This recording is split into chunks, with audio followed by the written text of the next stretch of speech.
बिस्मिल्लाहिर्रहमानिर्रहीम। अस्सलाम वालेकुम। आज हम बात करेंगे सिंध हाई कोर्ट में होने वाली एक अहम डेवलपमेंट के हवाले से। सिंध हाई कोर्ट में उज़ैर बलोच की JIT को पब्लिक करने के लिए अली ज़ैदी जो कि MNA हैं कराची से, पाकिस्तान तहरीक इंसाफ के, उन्होंने एक कंटेम्प्ट पिटीशन फ़ाइल की थी और जिसकी समाअत कल सिंध हाई कोर्ट में हुई है। और जब उसकी जजमेंट की कॉपी आई है तो मैंने चाहा कि मैं आपके साथ वो शेयर करूं कि उस कंटेम्प्ट पिटीशन के क्या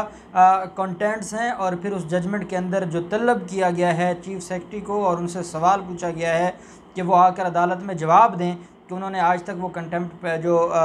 JIT है उसको पब्लिक क्यों नहीं किया। मैं आपकी मेमोरी रिकॉल करवा दूं, 2017 में ये JITs बनाई गई थी जब उज़ैर बलोच अरेस्ट होता है। उसके बाद ये बल्दिया फैक्ट्री की JIT भी तब भी बनाई गई थी और उन्होंने जो फाइंडिंग्स थी वो सिंध हुकूमत को जमा करवा दी थी। कुछ दोस्त ये पूछ रहे थे कि जो मेंबर्स थे JIT के वो ख़ुद क्यों नहीं पब्लिक करते। तो उसका तरीक़ाकार ये होता है कि जो हमारा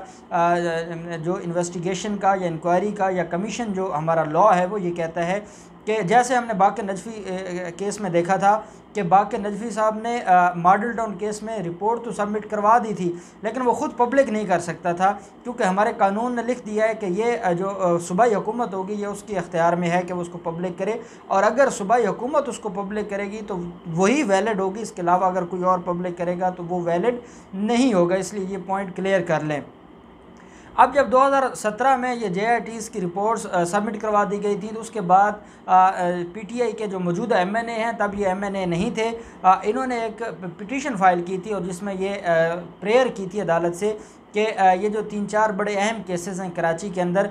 उनकी जो रिपोर्ट है उनको पब्लिक किया जाए। और उसमें स्पेशली जो बल्दिया टाउन जो हादसा हुआ था और जो वहाँ पर लोगों को कत्ल किया गया था और साथ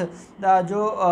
उज़ैर बलोच की JIT थी उसके हवाले से कहा गया था कि उसको पब्लिक किया जाए। 28 जनवरी 2020 को, 2017 में ये रिट फाइल होती है और 28 जनवरी 2020 को इसके ऊपर ऑर्डर होता है और अदालत हुक्म करती है कि JIT को पब्लिक किया जाए। अब JIT को पब्लिक करने के बाद जब ये 28 जनवरी को हुक्म हो जाता है, ऑर्डर हो जाता है, तो उसके बाद उसको चैलेंज नहीं किया जाता। और जब चैलेंज नहीं किया जाता तो हम लोग उसके ऊपर आवाज़ उठाते हैं और अली ज़ैदी से भी रिक्वेस्ट करते हैं और अली ज़ैदी उसके बाद कंटेम्प्ट पिटीशन लेकर आते हैं। और उस कंटेम्प्ट पिटीशन के अंदर जो एक अहम चीज़ डिस्कस की गई है वो है उज़ैर बलोच की ज़िंदगी को ख़तरा। और मैं जो बात कर रहा हूँ मैं कोई अपनी तरफ से बात नहीं कर रहा, मेरे पास दो सोर्सेज हैं। एक तो वो पिटीशन है, उसके अंदर भी ये ग्राउंड ली गई है, और सबसे बड़ी बात यह है कि अली ज़ैदी ने एक ट्वीट किया है और उस ट्वीट में भी उसने अपने इन खदशात का इजहार किया है। और क्योंकि अब ये मैटर अदालत में है और अदालत में जब कोई मैटर होता है तो हम उसके ऊपर तशवीश का इजहार भी कर सकते हैं और डिस्कस भी कर सकते हैं, क्योंकि वो पब्लिक डॉक्यूमेंट बन जाता है और उसके ऊपर बात करना फिर हमारे लिए कोई कदगन नहीं होती। जब ये JIT रिपोर्ट पब्लिक करने का ऑर्डर सादर किया था सिंध हाई कोर्ट के 2 रुकनी बेंच ने, तो उसके अंदर बड़ी अहम चीज़ें कही गई थी और उसके अंदर अहम चीज़ें डिस्कस की गई थी। सिंध हाई कोर्ट के डिवीज़न बेंच का ये कहना था कि एक तो 2011 में एक कानून पास किया है सूबाई असम्बली सिंध ने और जिसके मुताबिक राइट टू इंफॉर्मेशन हर शहरी का हक़ है। इसके अलावा article 19A constitution of Pakistan का वो राइट टू इंफॉर्मेशन देता है और वो फंडामेंटल राइट है। तो अदालत ने ये कहा था कि जब कोई जुल्म करता है या जब कोई कत्लेआम करता है या जिससे पब्लिक एट लार्ज डिस्टर्ब होती है तो वो जो रिपोर्ट है या जो इन्फॉर्मेशन है वो सिर्फ उन फैमिलीज़ का हक़ नहीं है जो विक्टिम फैमिली हैं, जिनके प्यारों की डेथ हो जाती है या जिनके प्यारों को अगवा किया जाता है। ये फिर सिर्फ उनका मामला नहीं रह जाता, ये पब्लिक एट लार्ज का मामला रह जाता है। और आवाम को भी इल्म होना चाहिए कि कौन लोग हैं जो इस तरह सरेआम कत्ल करवाते हैं, कौन लोग हैं जो इस तरह मुख्तलिफ़ तरीक़ों से, जैसे बल्दिया टाउन फैक्ट्री का सानिया हुआ तो किस तरह मासूम लोगों की जानें ले ली गई। तो अदालत ने कहा कि इल्म होना चाहिए कि ये कौन लोग हैं, ये कौन करवाते हैं, इनके पीछे कौन होता है, इनको कौन प्रोटेक्ट करने वाला होता है, इनको कौन अबेट करने वाला होता है, कौन इनको कंस्पायरेट करने वाला होता है। तो इसलिए इन रिपोर्ट्स को पब्लिक करना ज़रूरी है। साथ जब ये पिटीशन फाइल की गई और इसके ऊपर जो जजमेंट आई है 23 जून के लिए चीफ सेक्रेटरी को तलब किया है और उनसे जवाब मांग लिया है सिंध हाई कोर्ट ने। और उसके अंदर जो अली जैदी के वकील थे उन्होंने कहा कि 28 जनवरी को ये ऑर्डर पास होता है। उसके बाद इस आर्डर को ना तो चैलेंज किया जाता सुप्रीम कोर्ट में, क्योंकि इस आर्डर को चैलेंज नहीं किया गया और ये फाइनलिटी अटेन कर गया है। 60 दिन का टाइम होता है सुप्रीम कोर्ट में अपील फाइल करने का। 60 दिन के अंदर अंदर इन्होंने अपील फाइल नहीं की, इसलिए वो जो राइट है इनका वो ख़त्म हो चुका है। और जो ये ऑनरेबल सिंध हाई कोर्ट का फ़ैसला है ये फाइनलिटी अटेन कर चुका है। और दूसरी इसके अंदर अहम बात ये है कि जो सिंध गवर्नमेंट है, सिंध गवर्नमेंट ने आज तक इसके ऊपर अमल दरामद नहीं किया और जो हुक्म था उसको माना नहीं है, इसलिए हम ये तौहीन अदालत की दरख्वास्त लेकर आए हैं। तो जो अदालत के अंदर एडवोकेट जनरल के जो लोग बैठे होते हैं, जो एडवोकेट जनरल ऑफिस को रिप्रेजेंट कर रहे होते हैं या जो सिंध गवर्नमेंट को रिप्रेजेंट कर रहे होते हैं, अदालत ने उनसे इस्तफसार किया कि ये हो क्या रहा है, इनको इसमें इशू क्या है। ये वो लोग हैं जिन्होंने दहशतगर्दी की है, जिन्होंने भत्ताखोरी की है, जिन्होंने लोगों को अगवा किया है, ये आम इंडिविजुअल्स हैं। और जब इंडिविजुअल्स की जेआईटी भी पब्लिक नहीं होगी तो अगर किसी ऑफिशियल के ख़िलाफ़ होगी या किसी सियासी आदमी के ख़िलाफ़ होगी तो उसका मतलब है वो तो आप भूल जाएं। जिसके ऊपर जो वकला थे अली जैदी के, उन्होंने ये कहा कि जनाब जब ये जेआईटी सामने आएगी तो जनाब भी इस बात के ऊपर हैरान हो जाएंगे कि ये जो जेआईटी है इसमें उज़ैर बलोच का कोई कसूर नहीं निकलेगा, इसके अंदर बल्दिया टाउन के जो मालकान हैं उनका कसूर नहीं निकलेगा, इसके पीछे आपको बड़े बड़े सियासी जो अपने आप को जमहूरियत के अलमबरदार कहते हैं और जो हमेशा पार्लियामेंट की बात करते रहते हैं, वो पार्लियामेंट के नुमाइंदे इसके अंदर आपको नज़र आएंगे। और साथ ये कहा गया है कि ये जो उज़ैर बलोच है या जो बल्दिया टाउन फैक्ट्री के लोग हैं या जो बाकी मुल्ज़मान हैं, ये बतौर गवाह हैं उस जेआईटी में, उन्होंने गवाही दी है इन बड़े लोगों के ख़िलाफ़। उन्होंने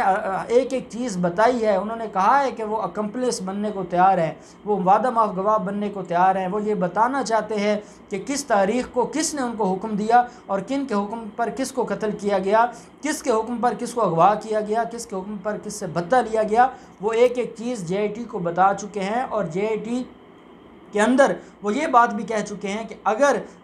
हमें वादा माफ गवाह बनाया जाए तो हम वो भी बनने को तैयार हैं। और ये जो बड़ी इलीट है, करप्ट पॉलिटिकल इलीट है और या जो माफिया है, वो इस बात से बहुत ज़्यादा परेशान है। और वही परेशानी है कि उज़ैर बलोच की ज़िंदगी को ख़तरा है जेल के अंदर। अली जैदी ने भी इसका जिक्र किया है और अली जैदी इस वक्त MNA हैं और उनका जो सोर्स है, क्योंकि वो कराची की जेल में, सेंट्रल जेल में है, तो उनका सोर्स मैं समझता हूँ कि वैलिड है। और ये हो भी सकता है, हम देखते हैं आम रूटीन में बतौर वकील मैं देखता हूँ कि हम सुनते रहते हैं कि किसी ने सुपरिटेंडेंट जेल से जाकर बात की है, किसी बड़े आदमी ने, और उनका जो मुजरिम था या किसी गैंग के आदमी ने जाकर सुपरिटेंडेंट जेल से या डिप्टी सुपरिटेंडेंट जेल से जाकर बात की है। उनका जो मुलज़म जेल में मौजूद था उसको वहाँ पर VIP प्रोटोकॉल में रखा गया या उनको फैसिलिटीज़ दी गई। ये भी हम सुनते हैं कि किस तरह आम लोग जिनके दुश्मन या जिनके कोई ज़मीनों का जिनके साथ को फड्डा होता है या जिन्होंने को कत्ल किया होता है, तो वो जेलों में किस तरह मैनेज करवा के मुख्तलिफ माफियाज, जो जेल के अंदर माफियाज होते हैं या जो डॉन होते हैं या जो जेल ऑफिशियल्स हैं, उनके साथ मिलकर लोगों को मरवा देते हैं। तो ये तो बहुत ऊपर की चीज़ें हैं। अब तक तो उज़ैर बलोच की इसलिए हिफाजत रही है कि वो आर्मी के कस्टडी में था, वहाँ तक माफियाज की पहुँच नहीं थी। और अगर सेंट्रल जेल में जहाँ पर इनका बहुत बड़ा इन्फ्लुएंस है, अगर वहाँ पर उज़ैर बलोच को रखा जाता है तो ये उज़ैर बलोच की ज़िंदगी के लिए ख़तरा होगा, क्योंकि उज़ैर बलोच अब एक शख्स नहीं है। उज़ैर बलोच वो गवाह है जो सैकड़ों हज़ारों जराइम की गवाही देने को तैयार है और जो ये बताने को तैयार है कि कब किसने उसको क्या कहा और किसके कहने पर उसने ये सारा जुर्म किया है। यही बात अली जैदी ने अपने पिटीशन के अंदर भी लिखी है और अपने ट्वीट के अंदर भी लिखी है कि ये उनके जो तहवील है वो रेंजर्स के हैंड ओवर की जाए, क्योंकि ये जो आम मुजरिम नहीं है या किसी आम कत्ल या दहशतगर्दी का मुजरिम नहीं है, ये वो मुजरिम है जो हमें असल मुजरमों की तरफ ले जाएगा, जिनको आज भी हमारे सादा लोग मुख्तलिफ छोटे छोटे मफादात की खातिर उनको वोट देते हैं, उनको पार्लियामेंट में पहुँचाते हैं और पार्लियामेंट में बैठ कर वो अपनी मर्ज़ी के कवानीन बनाते हैं, वो ब्लैकमेल करते हैं, हुकूमतों को ब्लैकमेल करते हैं, वो इदारों को ब्लैकमेल करते हैं और वो अपना जो वोट है पार्लियामेंट के अंदर उसकी बुनियाद पर वो मज़ीद जो गैंग्स हैं उनकी उनकी जाकर सुपरवाइज़री भी करते हैं, उनके सुपरवाइज़र के तौर पर भी काम करते हैं और मुख्तलिफ जराइम भी करवाते रहते हैं। तो मैं समझता हूँ कि ये बड़ी वैलिड ग्राउंड है। अब 23 जून को इसके ऊपर जो चीफ सेक्रेटरी हैं वो आके अपना जवाब देंगे और अल्टीमेटली उनको ये पब्लिक करनी पड़ेगी और जब ये पब्लिक हो जाएगी तो उसके बाद मैं नहीं समझता कि कोई भी चीज़ ऐसी रह जाएगी कि जिसमें इनको कोई बचत हो सकती है। और अगली बात यह है कि हाँ, जिन लोगों ने ये JIT की रिपोर्ट में बतौर